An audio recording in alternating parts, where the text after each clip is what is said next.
Need to collect qualitative data and don't know where to start? It's your lucky day. I rounded up my top 5 tools for qualitative data collection. Let's dive in. First up, one of the most used and least leveraged, focus groups. You bring together participants or a specific subgroup based on interest, gender, age, income bracket to answer questions by offering their opinions and insights on a topic, an event, or a perceived change. Couple of heads up. Make sure the ethical side is covered. Consent and confidentiality. The more sensitive the subject, the more important this point is. Also, work on your question guide and then work on it some more. Less wide questions, more probing questions. And prepare analysis by ensuring questions are linked to outcome indicators. Oh, and choose your facilitator wisely. 2. Direct observation. That's consistent and organized visits by observers. They're ideal for collecting data about what actually happens on the ground. Heads up, Hawthorne effect. That's when people change how they behave when they know someone is observing them. So observers need to build rapport, get involved in normal activities, spend more time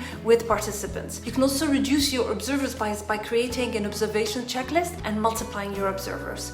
3. Case studies. They're unbeaten for presenting the full picture with all the variables, contradictions, dynamics of change processes. A bit like a journalist, you gather, integrate, assess information across a range of sources and bring them together in a cohesive story. Heads up, don't fall into the success story trap.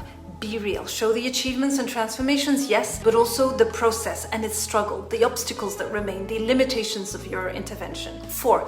Assessment of attributes. This is a tool that comes from the business world to show how people think and make decisions. Used in behavior change projects, it's super useful to assess the development of specific competencies. It takes a set of attributes and asks questions about those attributes to track process. I use it to assess youth resilience. It's really insightful when done well. Heads up, focus on defining the attributes for each indicator you're measuring. For example, say your project aims at equipping women with skills to engage in local decision making. Do your research to identify the attributes that best represent civically empowered women, so to speak. Those become your benchmark. And finally, test as many times as you need. Each context is different. 5. The good old KIIs, key informant interviews. They can be structured or semi-structured and rely on a list of issues or topics to assess a qualitative indicator. They're a great tool to test assumptions, capture attitudes, reasons for a behavior. That's also where you can get your verbatim quotes from. Heads up, same as focus groups, ethics and question formulation are key, less is more. In KII, there's also a tendency for the informant to tell you what they think you want to hear. So reverse question and ask them again